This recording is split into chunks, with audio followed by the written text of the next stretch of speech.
Hello, good morning, students. In the fourth and fifth period, we had seen the third kinds of speech, which was adjective. And today, we are going to learn the fourth kinds of speech, which is verb, means क्रियापद. विद्यार्थी मित्रों, verb is the soul of the sentence.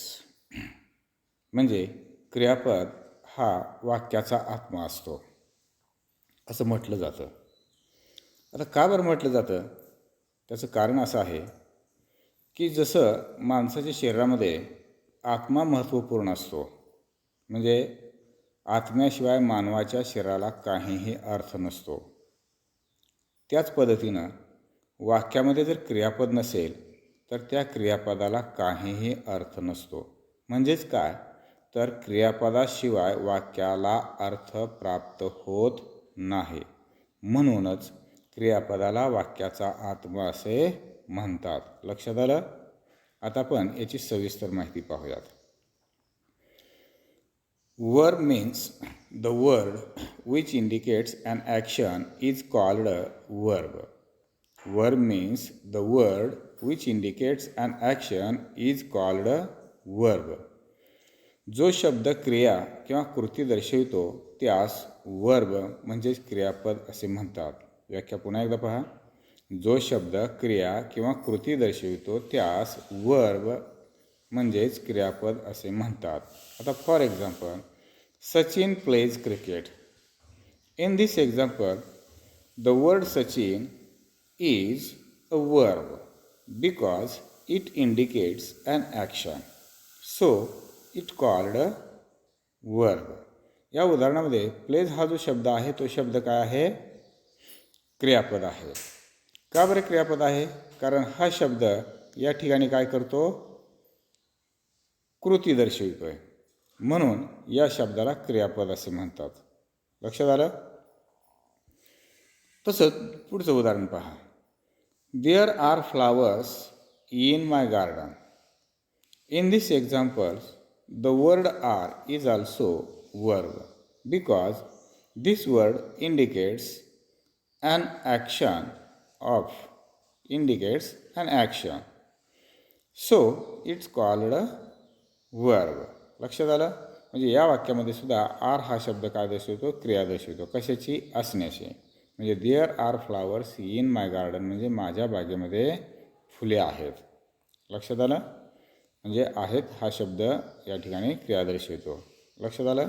छान, ठीक आहे. There are two main kinds of verb. क्रियापदाचे दोन मुख्य प्रकार आहेत. ते कोणते आहेत ते पुढील प्रमाणे पहा.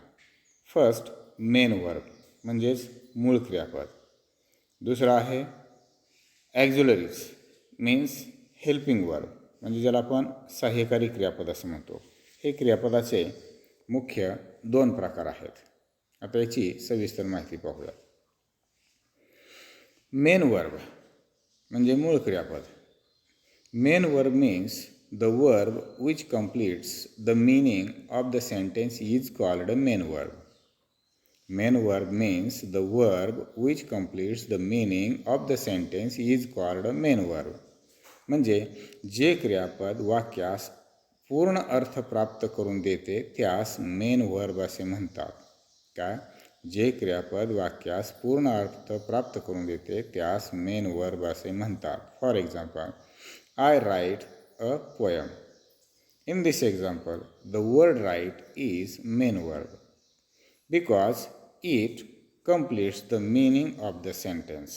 So it's called a main verb. या उदाहरणामध्ये राईट हा शब्द जो आहे तो मूळ क्रियापद आहे कारण तो या वाक्याला पूर्ण अर्थ प्राप्त करून देतो. म्हणून राईट हे काय आहे? मूळ क्रियापद आहे. लक्षात आलं? दुसरं उदाहरण पहा.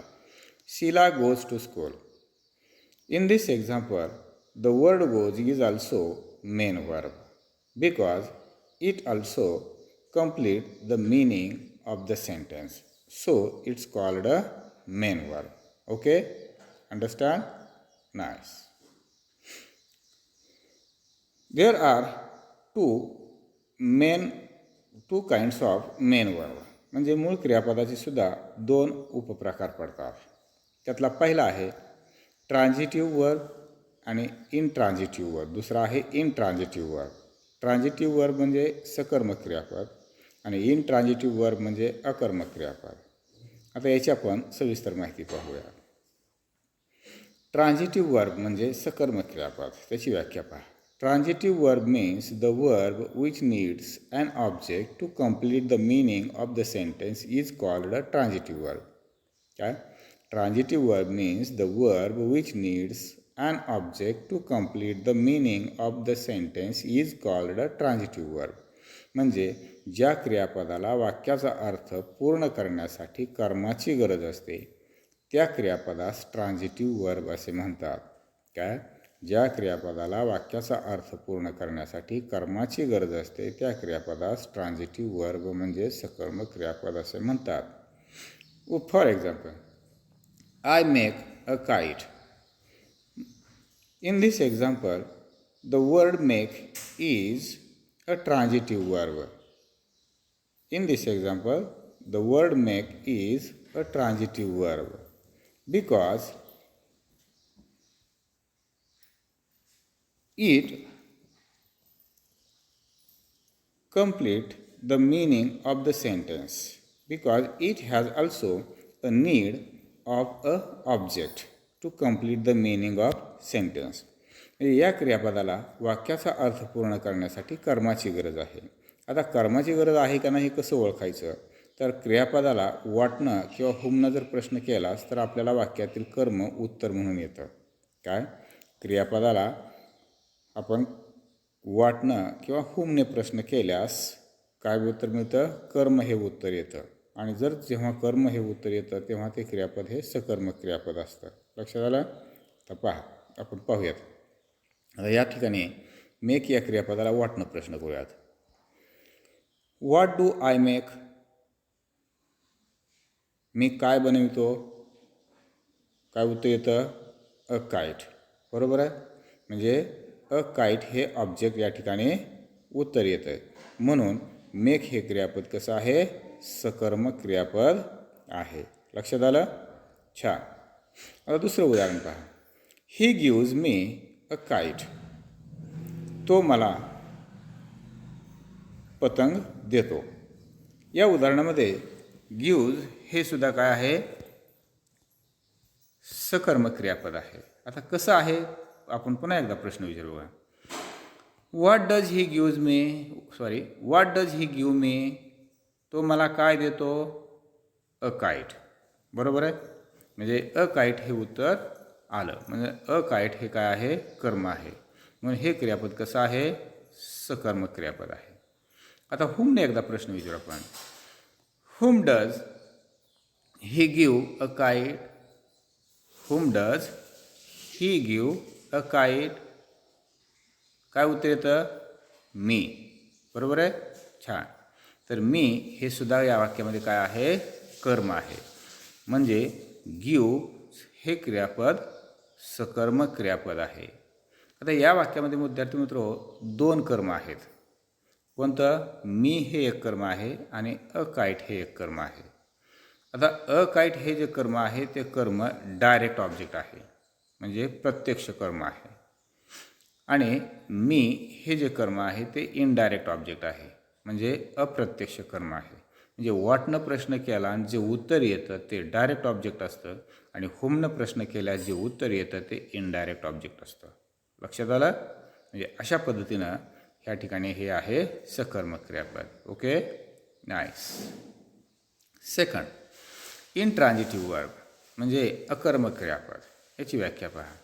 Intransitive verb means the verb which does not need to, intransitive verb means the verb which does not need an object to complete the meaning of the sentence is called a intransitive verb. म्हणजे काय? तर ज्या क्रियापदाला वाक्याचा अर्थ पूर्ण करण्यासाठी कर्माची गरज नसते त्यास इनट्रान्झिटिव्ह म्हणजेच अकर्मक क्रियापद असे म्हणतात. आता फॉर एक्झाम्पल बघा. The bird flies in the sky. The bird fly in the sky. In this sentence, the word fly is a transitive verb because it has no need to complete the meaning of the sentence. So, it is intransitive verb. आता या ठिकाणी fly हा जो शब्द आहे तो इंट्रान्झिटिव्ह verb आहे, म्हणजे अकर्मक क्रियापद आहे. का अकर्मक आहे? कारण या क्रियापदाला वाक्याचा अर्थ पूर्ण करण्यासाठी कर्माची गरज नसते. म्हणजे द बर्ड फ्लाय असं जरी म्हटलं आपण तरी या वाक्याचा अर्थ प्राप्त होऊ शकतो, म्हणजे पक्षी उडतात. बरोबर आहे. इन द स्काय कुठं आकाशातच उडणार आहेत ना, बरोबर आहे का नाही? त्या पद्धतीनं the birds fly in the sky. लक्षात आलं. आता याला आपण व्हॉटनं किंवा होमनं प्रश्न विचारून बघूयात, म्हणजे ते ट्रान्झिटिव्ह वर्ब आहे का नाही असं लक्षात येईल. आता पहा, the birds fly in the sky.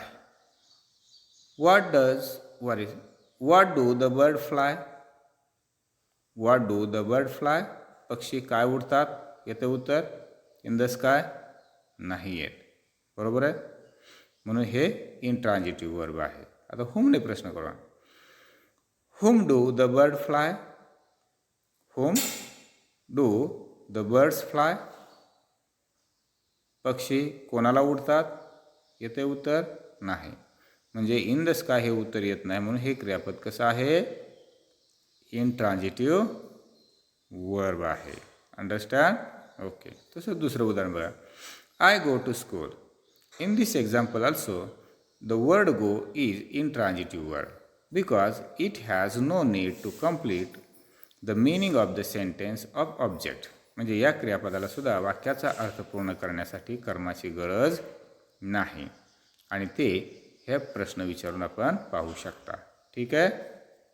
Okay, समजलं. छान. आता सेकंड प्रकार आपला मुख्य क्रियापदाचे जे प्रकार होते आपण मूळ क्रियापदाने सहाय्यकारी क्रियापद, त्यातला दुसरा प्रकार जो आहे ॲक्झिलरी मीन्स हेल्पिंग वर्ब, त्यालाच आपण मराठीमध्ये सहाय्यकारी क्रियापद असे म्हणतो. ओके. आता व्याख्या बघा. Auxiliary verb means the verb which helps the main verb to complete the meaning of the sentence is called a auxiliary verb.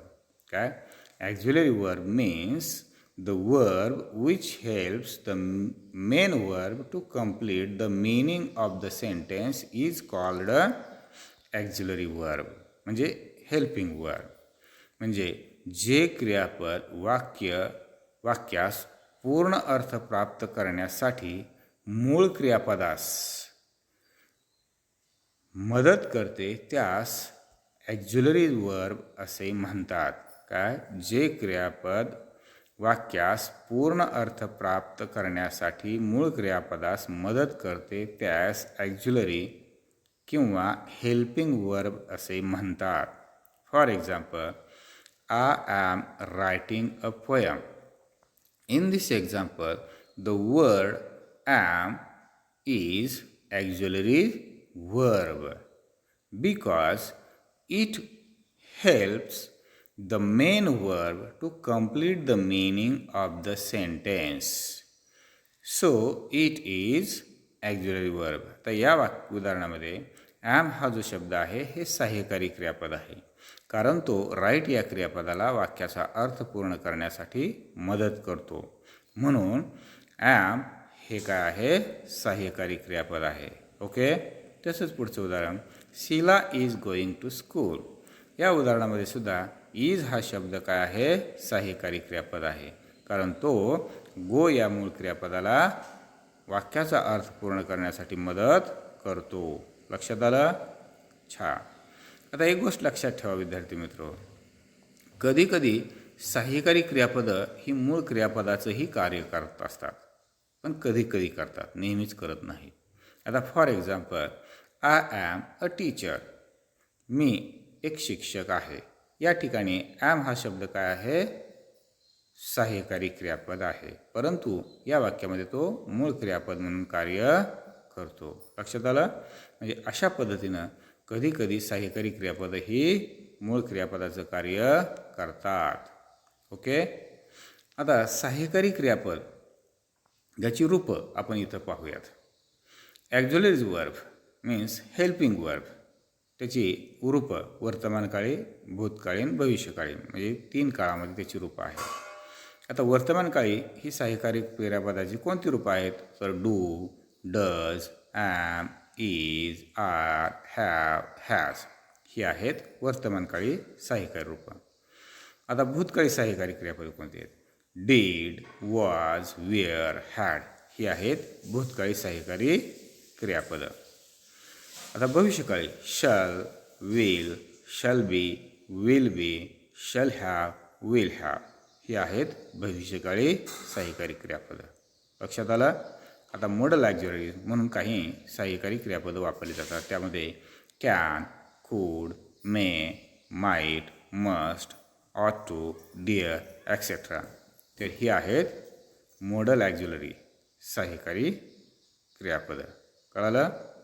तर इथं आपण क्रियापद म्हणजे काय, क्रियापदाचे मुख्य प्रकार हे आपण इथं पाहिलेले आहेत. कळालं?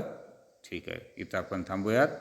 पुढील भाग पुढील व्हिडिओमध्ये पाहूयात.